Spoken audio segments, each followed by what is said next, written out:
Priya asks, my question is about Amani Bhava. The Raja Yogi says, shut the world off, close your eyes, and the mind becomes no mind. And then you become aware of the self.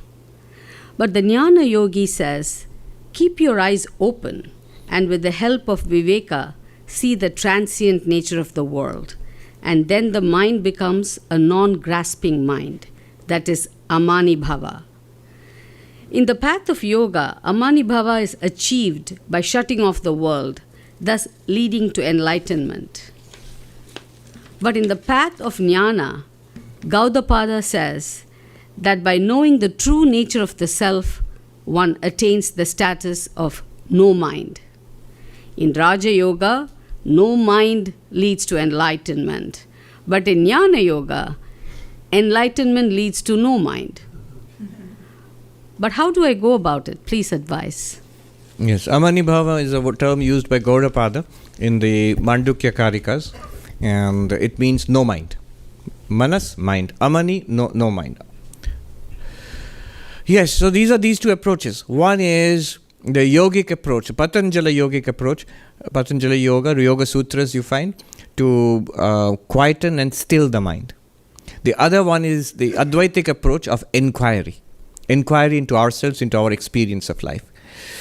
So I remember, I've told this story earlier also, I met this young Nepali monk in the Himalayas in Gangotri.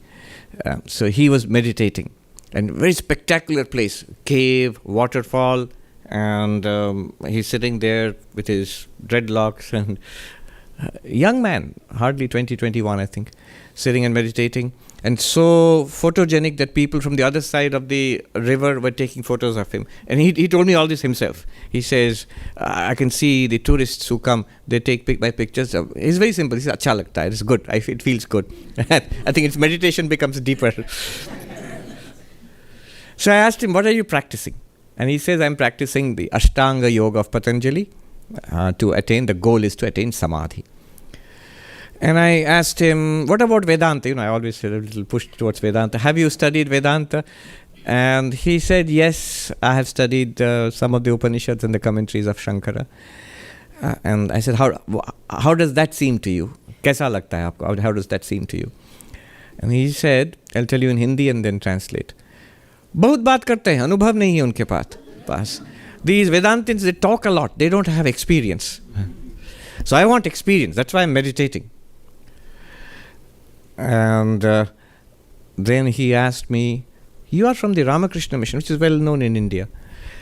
So it's a very big organization, many monks. I said yes. It was a trap actually. I said yes. So there must be many people with Samadhi. Now I can't back off because it's, after all, my organization. So I said, yeah, there are some. And he says, tell me one. I'll go and learn. Tell me one. I told the name of one of our teachers who was very meditative, a spiritually illumined soul, I think. I told his name. And then he said, good, where is he? I'll go and learn from him. I thought, oh no, now if he turns up with his trident and his matted locks, says, I have been recommended by Swami Sarvapriyananda, teach me.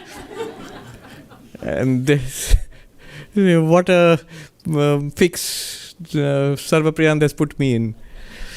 Then finally I had to say he's in our headquarters in the main monastery in Belur. Where is that? He asked, Kahan hai? Where is that? I said, they don't understand. They understand Calcutta, but what they understand is Ganga Sagar, where the Ganga, which is right there, which is a narrow, fast Himalayan river there, becomes this vast, broad delta and meets the Bay of Bengal. So I said it's near Ganga Sagar. It's on the bank of the Ganga, near Calcutta, near Ganga Sagar. And then he said, oh, I can't go there. It's too hot.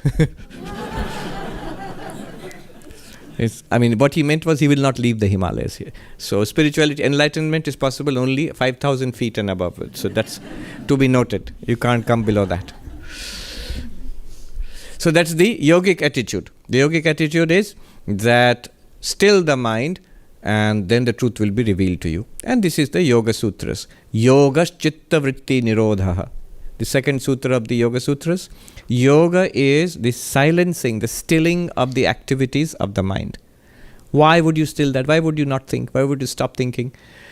Tada drashtu swarupe avasthanam, the third sutra, says, then you, your real nature, the witness consciousness, remains in its true nature. The example given by Swami Vivekananda is of a clear lake where the water is pure and there are no waves. The water is still. So you can see straight down to the bottom of the lake. Straight down to the bottom of the lake you can see. Just like that, when the lake of the mind is still, that which is beyond the mind, you are not the mind, you are beyond the mind. This witness consciousness is now seen as it is. So that's the idea of stilling the mind.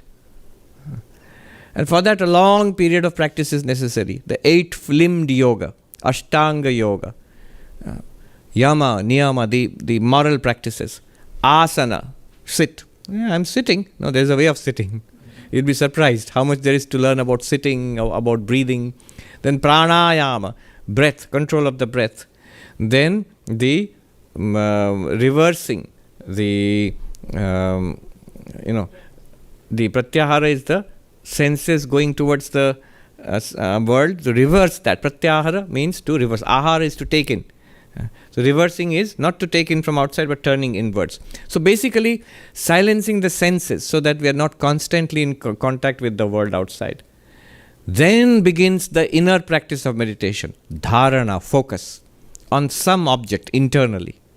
Then that focus deepens into dhyana, meditation.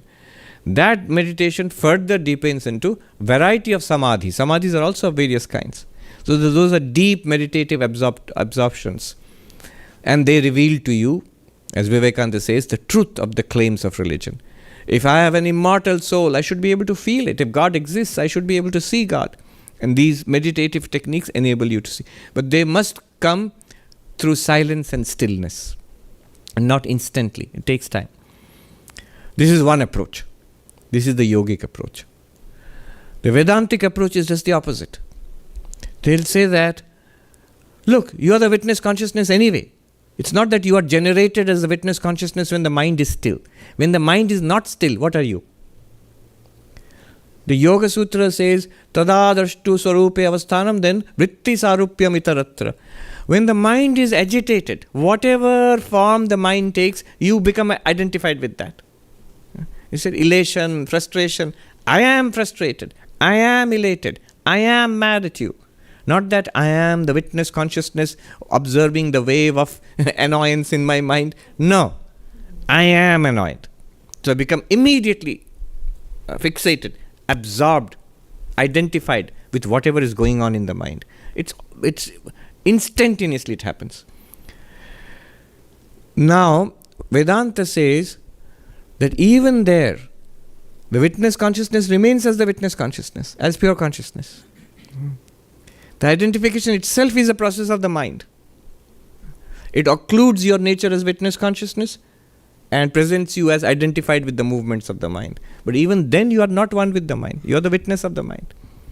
Your utterly serene, limitless, pure consciousness nature is constantly available even when the mind is moving. So the way to realize this is not to sit quietly in meditation. The way to realize this is to inquire. The problem is not the movements of the mind. The problem is ignorance in the mind. If the problem was restlessness of the mind, then the solution would be stillness of the mind. If the problem is ignorance, not knowing, not realizing in the mind, then the solution is knowledge, not stillness in the mind. And knowledge comes through inquiry. And inquiry means you have to think. All of this is already in the question. So Vedanta says you have to make inquiry. And then you realize what you truly are. Inquiry will lead to knowledge. Knowledge will remove ignorance and realize, whether my mind is in samadhi or whether my mind is restless, in either case, I am that consciousness. See, in samadhi, when I realize mind is completely in samadhi and I remain as pure consciousness, is that revealed by pure consciousness or not? Yes. And when the mind is restless, there are waves in the lake of the mind. Is that revealed by pure consciousness or not? Yes. Has the pure consciousness become impure when the waves come in the mind? No, it has not. So these are the two different paradigms And that's why two different approaches. If the problem is different, the solution will be different. What's the problem in the yogic path? Restless mind. What's the solution? Stilled mind, meditative mind, samadhi. What's the problem in the Advaitic path? Ignorance. What's the solution? Knowledge. What's the method? Inquiry, which requires you to think, which requires you to come to class and listen and study and think. Okay. Now this is already in the question. This is not the answer. This is the distinction between the two paths which the question pointed out. What do I do then? The distinction is not as great as it seems. Because even in the yogic path, those who have studied yoga, they will say, you are doing us an injustice, Swami. In yoga also the problem is ignorance. And the meditative process will generate the knowledge, which will remove that ignorance. The meditation generates a knowledge, not just stillness of mind. I am pure consciousness. In inquiry also, I am pure consciousness is revealed. In both places, the problem is actually ultimately the same problem, and the answer is also the same. Just that in the path of yoga, the emphasis is on meditation. In the path of Vedanta, emphasis is on inquiry, vichara. What do I do? Both. Can they independently lead to enlightenment? Certainly they can, but it's more difficult. Do them together, it's much easier. And actually, what do monks do? Vedantic monks also. Do the Vedantic monks inquire? Yes. Do they meditate? Yes, certainly. They spend hours and hours in meditation. I've seen it myself. In fact, they are highly regarded, the monks who are scholarly and meditative. Jnani or tapasvi, austere, meditative, scholarly. And those are the ones who are most highly regarded. Not just the ones who have memorized texts and texts. Alright, so both have to be combined. If you are primarily on the path of inquiry, you must have a meditative component in your spiritual path. Yeah, that's the answer.